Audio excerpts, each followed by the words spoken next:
بسم اللہ الرحمن الرحیم۔ السلام علیکم ورحمۃ اللہ وبرکاتہ۔ تذکیر الحدیث کے سلسلے میں معارف الحدیث کتاب الرقاق کی حدیث نمبر 60 کے ساتھ عارف الوی حاضر خدمت ہے۔ آج کی حدیث کا عنوان ہے زہد کیا ہے اور کیا نہیں ہے۔ اللہم صلی علی محمد وعلی آل محمد کما تحب وترضی۔ حضرت ابو ذر غفاری رضی اللہ تعالیٰ عنہ سے روایت ہے کہ رسول اللہ صلی اللہ علیہ وسلم نے فرمایا کہ دنیا کے بارے میں زہد اور اس کی طرف سے بے رغبتی جو خاص ایمانی صفت ہے، وہ حلال کو اپنے پر حرام کرنے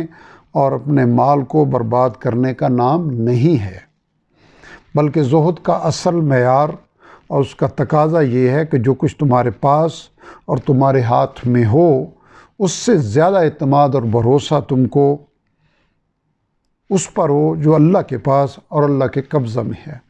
اور یہ کہ جب تم کو کوئی تکلیف اور ناخوشگواری پیش آئے تو اس کے اخروی ثواب کی چاہت اور رغبت تمہارے دل میں زیادہ ہو بنسبت اس خواہش کے کہ وہ تکلیف اور ناگواری کی بات تم کو پیش ہی نہ آتی۔ اس حدیث کو معارف الحدیث نے ترمذی اور ابن ماجہ کے حوالے سے نقل کی ہے۔ تشریف فرماتے ہیں بہت سے لوگ ناواقفی سے زہد کا مطلب یہ سمجھتے ہیں کہ آدمی دنیا کی ساری نعمتوں، راحتوں اور لذتوں کو اپنے اوپر حرام کر لے، نہ کبھی لذیذ کھانا کھائے، نہ ٹھنڈا پانی پیے، نہ اچھا کپڑا پہنے، نہ کبھی اچھے نرم بستر پر سوئے، اور اگر کہیں سے کچھ آ جائے تو اس کو بھی اپنے پاس نہ رکھے، خواہ جلدی سے کہیں پھینک ہی دے۔ رسول اللہ صلی اللہ علیہ وسلم نے اس حدیث میں اسی غلط خیالی کی اصلاح فرمائی ہے۔ آپ کے ارشاد کا حاصل یہ ہے کہ زہد کا مطلب یہ نہیں ہے کہ اللہ نے اپنی جن جن نعمتوں کا استعمال بندوں کے لیے حلال کیا ہے آدمی ان کو اپنے اوپر حرام کر لے، اور اگر روپیہ پیسہ ہاتھ میں آئے تو اسے برباد کر دے، بلکہ زہد کا اصل معیار اور تقاضا یہ ہے کہ جو اس دنیا میں اپنے پاس اور اپنے ہاتھ میں ہو اس کو فانی اور ناپائیدار یقین کرتے ہوئے اس پر اعتماد اور بھروسہ نہ کرے،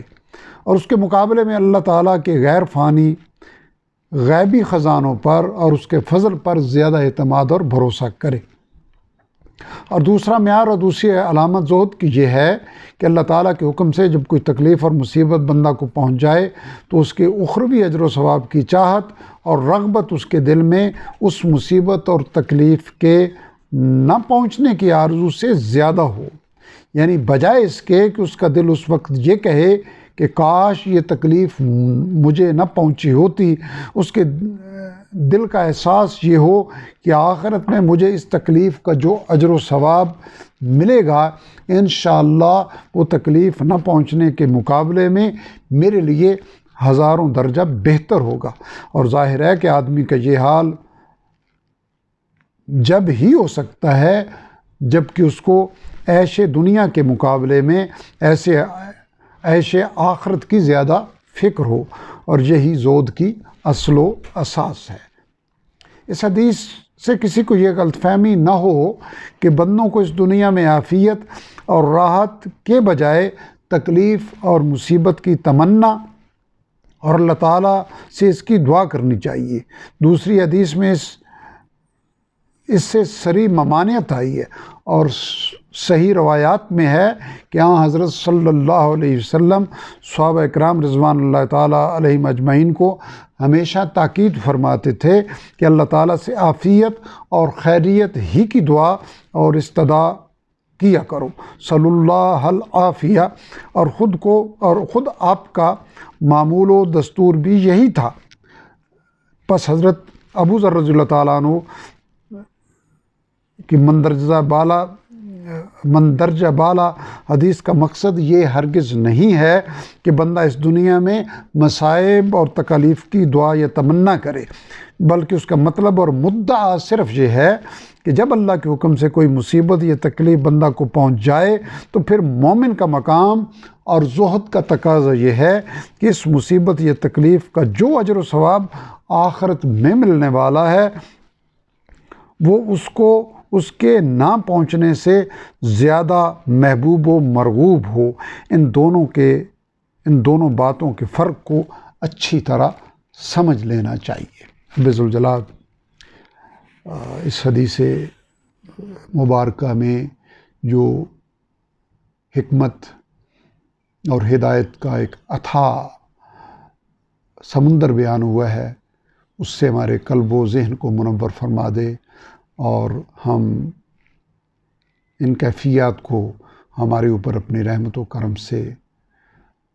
طاری فرما دے۔ اللہم صلی علی محمد وعلی آل محمد کما صلیت وسلمت وبارکت ورحمت وترحمت علی ابراہیم وعلی آل ابراہیم انک حمید مجید۔ وآخر دعوانا الحمد للہ رب العالمین۔